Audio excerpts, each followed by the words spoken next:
जय हिंद एवरीवन, आप सभी का स्वागत है हमारे एक नए वीडियो में। यह है वेपन ट्रेनिंग का पार्ट 3। इससे पहले हम दो पार्ट में वेपन ट्रेनिंग को समझ चुके हैं, जिसमें हमने .22 राइफल और एसएलआर राइफल के बारे में समझा था और कुछ general notes about weapon training हमने पढ़ा था।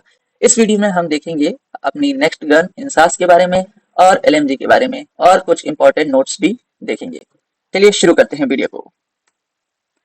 सबसे पहले हमारी राइफल आती है 5.56 mm इंसास राइफल, जो कि होती है सेमी ऑटोमेटिक।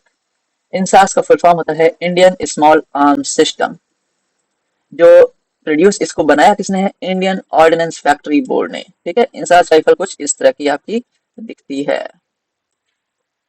अब बात करते हैं general characteristics of INSAS rifle, जो कि हमारा बहुत जरूरी है, पेपर में पूछा ही जाता है।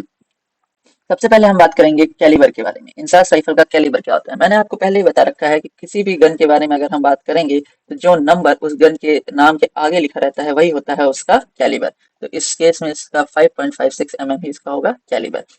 अब लेंथ विदाउट बैनेट। बैनेट क्या होता है? बैनेट गन के आगे एक ऐसा चाकू लगा रहता है यहाँ पे। ठीक है, ये ऐसे करके चाकू लगा रहता है, इसे ही हम कहते हैं बैनेट। तो इस बैनेट के को छोड़ के जो इसकी लेंथ होगी पूरी राइफल की लेंथ विदाउट बैनेट, तो वो कितनी होगी हमारी? 960 mm। अच्छा, mm को सेंटीमीटर में करेंगे तो 10 से डिवाइड कर देंगे तो ये हो जाएगा 96 सेंटीमीटर। ठीक है, लेंथ विद बैनेट। अगर बैनेट लगा हुआ है, इसमें चाकू लगा हुआ है, तो इसकी लेंथ हो जाएगी 1110 mm, यानी कि 111 सेंटीमीटर। ठीक है, थोड़ी लेंथ बढ़ जाती है इसमें। नेक्स्ट हमारा बैरल लेंथ। बैरल की लेंथ होगी 464 mm। ये जो बैरल है, इस बैरल की लेंथ होगी 464 mm। ठीक है, नेक्स्ट हमारा weight. Fixed but empty magazine, मतलब खाली मैगजीन के साथ इसका वेट होगा 3.6 kg, और अगर वही मैगजीन भरी हुई है तो इसका वेट हो जाएगा 3.69 kg। अच्छा, फुल मैगजीन का वेट कितना होता है? अगर इंसास की जो मैगजीन है वो पूरी भरी है बुलेट से, ठीक है, तो इसका वेट कितना हो जाएगा? 90 ग्राम। अच्छा, इसकी इंसास की मैगजीन कैपेसिटी क्या होती है एमसी? बताओ। 20 राउंड होती है। ठीक है, 20 राउंड्स को ये अपने मैगजीन में स्टोर कर सकते हैं। ठीक। अब देखते हैं यहाँ पे इसका वेट ऑफ बैनेट, मतलब चाकू जो है उसका वजन कितना होगा? 3 से 5 ग्राम। इफेक्टिव रेंज होती है हमारी मारक क्षमता। हमारा हमारा 400 मीटर जो होता है। ठीक है, अगर कोई भी दुश्मन हमारा 400 मीटर की रेंज के अंदर है और उसमें हम अगर इंसास से फायर करेंगे तो वो मर जाएगा। अगर वो 400 मीटर के बाहर है तो उसको गोली लगेगी पर वो मरेगा नहीं, वो घायल हो जाएगा। तो ये होती है हमारी 400 मीटर मारक क्षमता, यानी कि इफेक्टिव रेंज। यहाँ तक राइफल का इफेक्ट रहेगा और किसी को भी मार सकती है। ठीक है। नेक्स्ट है हमारा साइट रेडियस। साइट रेडियस होता है हमारा 470 mm। ठीक है, प्रिंसिपल ऑफ ऑपरेशन। ये जो इंसास राइफल है वो गैस ऑपरेटेड होती है। देखो यहाँ पे गैस ट्यूब लगी रहती है, ये गैस ऑपरेटेड होती है, इसलिए इसको इसका जो प्रिंसिपल है वो है principle of operation gas operated. ठीक है, नेक्स्ट है आपका पेनिट्रेशन। पेनिट्रेशन क्या होता है हमारा? 3 mm एट 70 मीटर, मतलब कि हम अगर 700 मीटर से इस राइफल की फायर करेंगे तो 3 mm अंदर की तरफ जाएगा। ठीक है, ये जैसे हम यहाँ पे देखिए ये पेनिट्रेशन होता है कि अगर हम 700 मीटर से राइफल को फायर करेंगे तो 3 mm ही जाएगा अंदर। ठीक है, 3 mm बॉडी के अंदर जाएगा, तो ये होगा penetration. Mode of fire. Mode of fire होता है सिंगल शॉट और टीआरबी। सिंगल शॉट मतलब इसमें दो तरह के मोड ऑफ फायर होते हैं, या तो हम एक एक करके गोली मारें, सिंगल शॉट एक एक करके, तो ये हमारा सिंगल शॉट फायर होता है। और दूसरा होता है टीआरबी। टीआरबी का फुल फॉर्म होता है 3 राउंड बर्स्ट। 3 राउंड बर्स्ट मतलब 3 गोली एक बार में, एक साथ 3 गोली फायर, मतलब आपने एक बार अगर ट्रिगर को दबाया तो एक साथ 3 गोली निकलेंगी। ठीक है, तो ये होता है हमारा टीआरबी, 3 राउंड बर्स्ट। ये इंसास में ये फीचर होता है। ठीक है, अब वेट विद एम्प्टी मैगजीन। ठीक है, वेट विद एम्प्टी मैगजीन, तो इंसास राइफल का जो वेट होता है विद एम्प्टी मैगजीन कितना होता है बताए कोई? 4.108 kg। खाली मैगजीन के साथ इसका वजन होता है 4.108 kg, और भरी मैगजीन के साथ इसका वजन होता है 4.365 kg। नेक्स्ट है हमारा rate of fire. Normal normal rate of fire होता है 60 राउंड पर मिनट। ठीक है, 60 राउंड पर मिनट हमारा नॉर्मल रेट ऑफ फायर होता है। नेक्स्ट है हमारा टीआरबी, 3 राउंड बर्स्ट, जो हमने बताया था, और 90 राउंड पर मिनट होता है रेट ऑफ फायर। जो होता है इंटेंस रेट ऑफ फायर, जो होता है 150 राउंड पर मिनट, मतलब 1 मिनट में 150 गोलियां चलाई गई है। फिर होता है साइक्लिक और रैपिड रेट ऑफ फायर, जो कि होता है हमारा 600 से 650 राउंड पर मिनट। ठीक, मैक्सिमम रेंज हमारी होती है 1200 मीटर, मतलब अगर हम गोली फायर करेंगे तो मैक्सिमम 1200 मीटर तक जाएगी। मजल वेलोसिटी क्या होती है, जो राइफल का मजल होता है उससे निकलने के बाद गोली 1 सेकंड में कितनी डिस्टेंस कवर करती है, वो होती है हमारी मजल वेलोसिटी। तो 1 सेकंड में 900 मीटर ट्रेवल कर जाती है, तो ये इतनी होती है इसकी स्पीड रहती है मजल वेलोसिटी 900 मीटर पर सेकेंड। ठीक है। नेक्स्ट देखते हैं इंसास राइफल के पार्ट्स के बारे में। सबसे पहले हमारा सीलिंग हुक। सीलिंग हुक क्या होता है, ये यहाँ पे होता है सीलिंग हुक, ये दोनों। ठीक है, ये सीलिंग हुक है। ठीक। और ये जो ये लटकी हुई है, ये होती है पूरी सीलिंग। ठीक। मैगजीन, ये यहाँ पे लगी हुई है, ये होती है हमारी मैगजीन।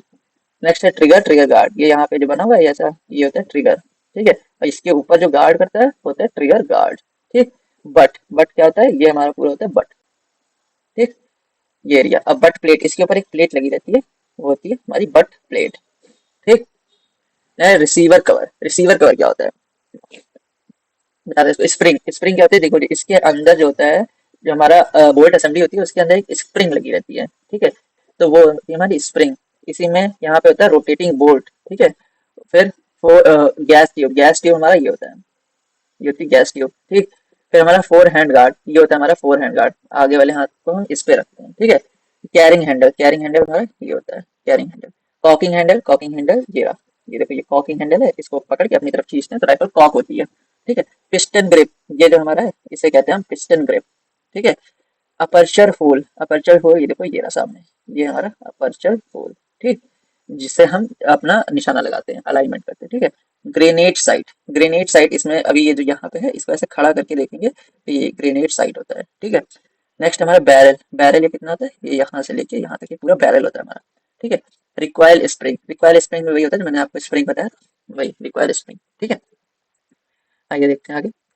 नेक्स्ट हमारा type of ammunition. Type of ammunition INSAS में कौन से टाइप का एमिनेशन यूज होता है, ball round, tracer round, blank round और हाई डेंसिटी कार्ट्रिज यूज होते हैं। इंसास की आपने बुलेट देखनी है, ये हमारी होती है इंसास राइफल्स की बुलेट। ठीक है, यही होता है हमारा एमिनेशन। एक्यूरेसी। अब बात करेंगे जनरल जो हमारा नोट्स हैं वेपनरी में। Accuracy. Accuracy is more important than speed, मतलब कि आपकी राइफल की स्पीड चाहे जितनी हो, अगर एक्यूरेसी नहीं है तो सही टारगेट पे आपका निशाना नहीं लगेगा, तो एक्यूरेसी ज्यादा इंपॉर्टेंट होती है स्पीड से। Correct aiming and firm position ensure better accuracy. Accuracy मतलब आपकी जो एमिंग है वो करेक्ट है और आपने राइफल को अच्छे से पकड़ रखा है, टाइटली पकड़ा है उसको, और सही पोजीशन में है आप, तभी आपकी एक्यूरेसी सबसे ज्यादा होगी। ठीक है। Line of sight. The imaginary line formed between eye of the firer and the point of aim through the sight is called line of sight. मतलब कि जो हमारा जो फायर की आंख हो गई, और ये हमारा बैक साइड अपर्चर हो गया, ये फोर साइड अपर्चर हो गया, और ये हमारे यहाँ पे जो टारगेट होता है, टारगेट जिसका वो मारना रहता है उसका सेंटर होता है हमारा पॉइंट ऑफ एम। तो ये जो इमेजिनरी लाइन इन सबसे जो के जाके बन रही होती है इसे हम कहते हैं लाइन ऑफ साइट। ठीक है, लाइन ऑफ साइट। नेक्स्ट हमारा आता है waiting detail in firing group. Waiting detail क्या होती है, waiting detail the number waiting detail fire of two, मतलब कि एक तो हमारी होती है फायरिंग डिटेल जो फायर कर रही होती है, उसके बाद हमारी वेटिंग डिटेल होती है, जो वेटिंग डिटेल होती है वो फायर नहीं कर रही होती है, वो अपने फायर करने का इंतजार कर रही होती है, और जो फायर कर रहे होते हैं उनको एमिनेशन दे रही होती है, तो वो होती है हमारी वेटिंग डिटेल। ठीक है। Firing control. While pressing trigger, ensure that barrel does not move. Trigger should be pressed smoothly without मतलब कि आपका फायर तब कंट्रोल में होगा जब आप अगर ट्रिगर दबाएंगे तो आपका बैरल इधर उधर हिलना नहीं चाहिए, आपका बैरल स्टेबल होना चाहिए। ठीक है। Trigger should press smoothly without jump, मतलब आपको झटके से ट्रिगर को नहीं दबाना है, एकदम स्मूथली उसको प्रेस करना है, तभी आपका जो राइफल है वो हिलेगा नहीं और निशाना सही लगेगा। Zeroing of a rifle.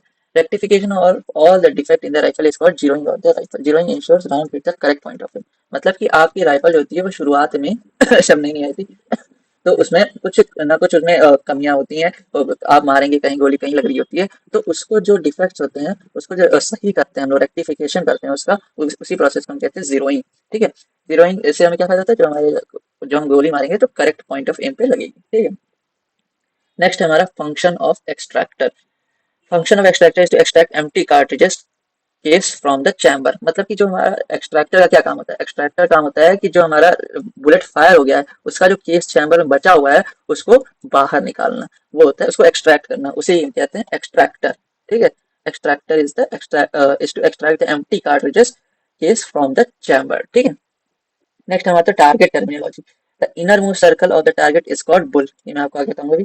Trajectory is the parabolic path traced by the bullet during the fight, मतलब कि जब हम बुलेट को फायर करते हैं तो वो सीधी लाइन में नहीं जाती है, उसकी ट्रेजेक्टरी होती है पैराबोलिक। ठीक है, वो हमेशा पैराबोलिक जाती है। मान लिया आपने ऐसे बुलेट फायर किया तो हमेशा वो ऐसे नीचे की तरफ जाएगी, पैराबोलिक पाथ को वो कवर करेगी। ठीक है, तो उस बुलेट की ट्रेजेक्ट्री क्या होती है, parabolic. Elevation, elevation is given to counter the effect of gravity while the bullet is in flight. मतलब कि अगर हम ऐसे सीधे फायर कर देंगे तो ग्रेविटी के कारण वो बुलेट ऐसे नीचे जाके लगेगी। ठीक है, तो हम एक एलिवेशन पे बुलेट को फायर करते हैं हमेशा, मतलब कुछ डिग्री के एंगल पे हम उसको फायर करेंगे ताकि वो जाके हमारे ऐसे सही निशाने पे लगे। ठीक है, ये हमारे लॉन्ग रेंज के लिए इफेक्ट होता है, ग्रेविटी तब वर्क करती है। अब हमारा होगा mean point of impact. Mean point of impact क्या होता है, in grouping fire the centre point of 5 shot on the target is called mean point of impact. मतलब कि आपका ये कोई टारगेट है, ठीक है, आपने 5 शॉट फायर, 1 2 3 4 5, तो इसका जो सेंटर होगा, ये इसका जो सेंटर पॉइंट होगा ये होगा मीन पॉइंट ऑफ इम्पैक्ट। मतलब कि सभी बुलेट्स का एक एवरेज पॉइंट है कि यहाँ पे आपकी बुलेट लगी है, ये होता है मीन पॉइंट ऑफ। ठीक है, आज के वीडियो में बस इतना ही हम डिस्कस करेंगे। अगर आपको ये वीडियो अच्छा लगा हो तो वीडियो को लाइक करें, चैनल को सब्सक्राइब करें और वीडियो को ज़्यादा से ज़्यादा शेयर करें। अपने दोस्तों को ये वीडियो शेयर करें ताकि वो इससे पढ़ के अपने एग्जाम में अच्छे मार्क्स स्कोर कर सकें। आज के लिए बस इतना ही, मिलते हैं फिर नेक्स्ट वीडियो में, तब तक के लिए जय हिंद।